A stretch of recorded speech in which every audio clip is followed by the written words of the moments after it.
setting, whatever, is it highly contagious or? Yes, it is. Close contacts always have to be treated because it's very high risk for contagion. When my daughter got sick, there were 3 other girls who got sick with her. They had been on a bus coming back from Disney on Ice with the Boys and Girls Club in Lawrence when she got sick. Something that, And in terms of availability, if I could just comment on that, Sanofi Pasteur, who manufactures the vaccine in Pennsylvania, they've made it much more available so that you're not seeing long waiting lists for the vaccine. And my understanding from the DPH is that 95% of the insurance companies are covering it now, and that parents can apply for aid if they need it to get the vaccine. And the number that I had for colleges requiring it at this point, I also got that 72% number from the DPH. now, are we limiting this program to the high school right now, or is it going to be? Right now, the informational packets will be going home to middle school and high school students.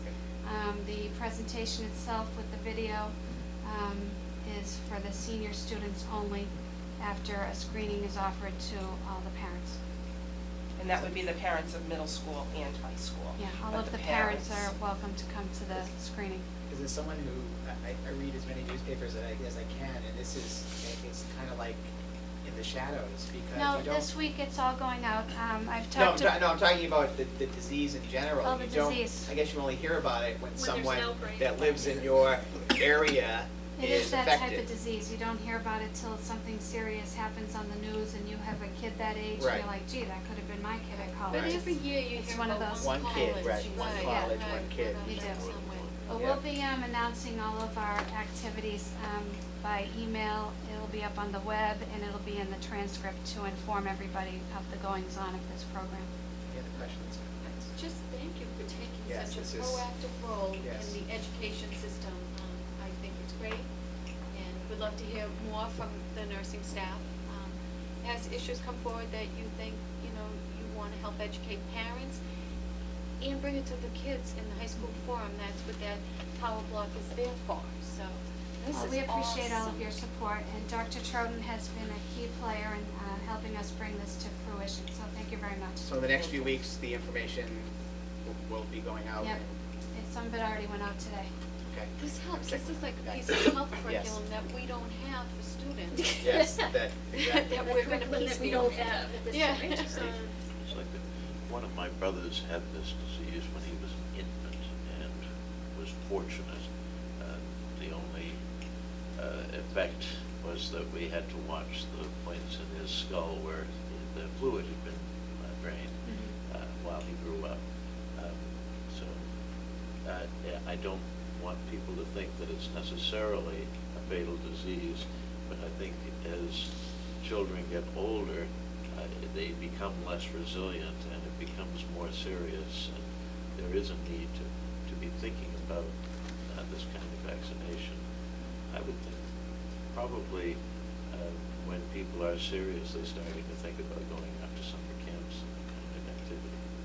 Definitely. Well, I'm very happy to hear that there is a vaccine. I'd actually, heard about and known about meningitis, and it's a terrifically scary disease because it looks like the flu most of the time, and it's, and I wouldn't relish, it looks like the most accurate way of diagnosing it is a spinal tap, where they check the spinal fluid, and I'd much rather give my kid a vaccine than have them go to the hospital for a spinal tap to check for that.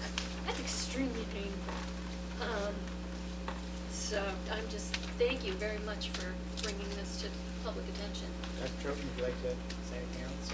No, again, both the nurses have been very instrumental in putting all of this together, and they'll be doing a great job in terms of communicating with parents and the community. And you may want to say one more time the dates on the screening, so people will have that out there in their Yeah, minds.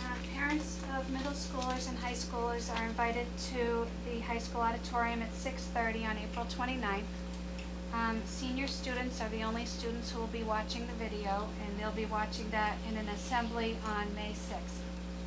Senior high school students or Yeah. senior? Senior high school students, yep, Make that clear. okay. Just just, like now my parenting mind is going, if it's close proximity to like dormitory settings, is that hold true for athletes in locker rooms? Definitely. Actually, we had a kid at the high school, several years ago that we had to treat all of his athletic, teammates. And when you mentioned, you know, the close proximity and sharing things, you also said smoking and drinking. What is it about smoking and drinking?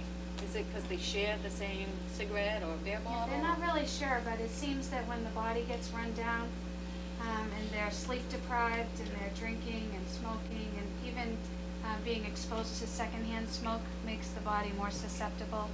I'm not sure that they understand why. Just the saliva contact too, and sharing sodas, drinks, straws. Up at the high school, I had kids sharing chapstick, the Yeah. water bottles with sports of all ages. Especially with the advent of water Right. bottles. They're all They sharing. share everything. They do. Well, I really Bring appreciate- back water bubblers. No, those are German too. Entire whole class football team, Right. hepatitis, Right, share yeah. a water bubble, yeah. Well, you know, and you think it's a good thing when you're teaching your kids to share.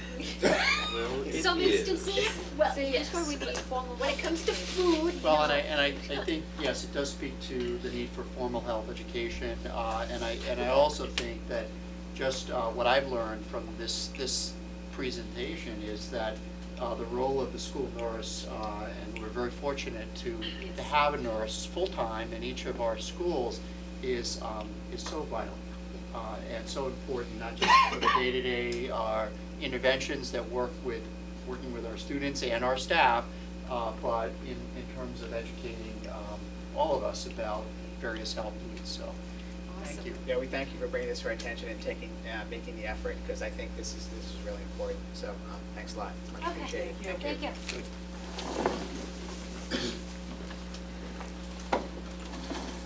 Okay. Let's move back to our regular agenda, under continued business, the fiscal year '09 budget. Is there anything specific you want to? Well, I thought that it would be important to just update everyone on the outcome of last week's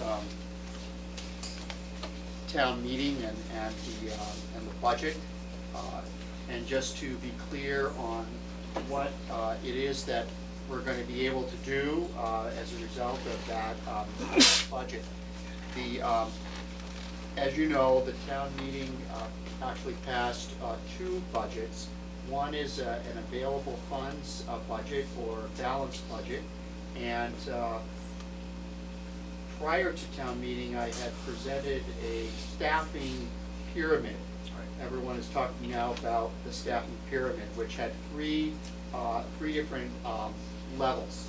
And under the approved available funds budget, we will be able to address priorities 1 and priority 2. And basically what that will do is to hire teachers at priority 1 to focus on the needs at the elementary schools in terms of reading and special education. And at the high school, we'll be able to address needed positions to provide additional programs in the core subject areas, in sciences, in math, and in English, and to address the high class sizes, and to expand the number of offerings that are available for our students. And then at priority 2, which is also supported under the balanced or available funds budget, we will be able to begin to restore some of the programs that were cut in June, particularly in music and in art and in physical education. And this will lead to the return to a full schedule, 5 days a week. And will also either eliminate or significantly reduce the number of study halls in the middle school. Again, the reason this year for dismissing early on 2 days, for 2 hours on Wednesday, every Wednesday during the week, or during the year at the elementary and middle school, was because we lost 11.5 positions. And the bulk of those positions focus on the arts, music, art, physical education, and technology, the cultures program at the middle school. So we're going to be able to bring those programs back. The principals and I are working on what is the best way to do that, because even at priority 2, we're not actually able to restore every position that was cut. But we're making the commitment to obviously use that additional funding as wisely as possible, and focusing on the music and the art and the physical education in the elementary and middle school level. Priority 3 is not addressed under the available funds budget. And this would be addressed if an override was passed. And at priority 3, we would restore, would hire some additional teachers and restore further programs that were lost out of the 11.5 last June. And that includes some physical education program at the high school, includes some additional core teachers at the high school, and some technology, library, media positions that were lost as well. But the budget, the available funds budget, I believe, is an 8.1% increase over the current fiscal year, and we're very appreciative of all of the hard work, not only the collaborative work done among the Board of Selectmen, the school committee, and the finance committee, but also the work of many parents through North Reading United for Education, and many parents working tirelessly to focus on quality education. We know that some hard decisions were made on the town side, and we believe that those were done to support education. And that's what I think a community is all about. And in the end, our students will be the direct beneficiaries of that. So that's where we are in the budget right now. We did place an ad in the Boston Globe for hiring new positions. We need to get underway with that because we're going to be competing with a number of school districts, and we want to be sure that we're able to hire quality teachers. I know I've had some discussions with Mrs. Vaca this week, and she's had discussions with you regarding the course selection at the high school, and I wanted to give Mrs. Vaca a chance to discuss that briefly tonight. Sure. Well, you said that in the priority 1, they were core teachers, so that's not a new program. Right. But in the priority 3, it's the elective for juniors and seniors. And they're going, the physical education, Right. which they don't have this year. So it's new, it's restoring. And they're going through the course selection, and it's not in the book. And we don't know if the override will pass, but how are we gonna handle that? John Bernard told us that there's some 150 kids that in the past have elected PE, and they've been put into other classrooms. As a result, they had to choose another elective. So our intention of putting that in the budget as a priority was twofold: to bring more health education and offer the PE program, but also to alleviate basically the arts programs that were overcrowded. So how are we going to, how are they going to address that? The override should pass, but nobody's signed up for the class. Well, I think, first of all, it is not in the program of studies, and the Right. program of studies went forward back in February based on different information about the budget.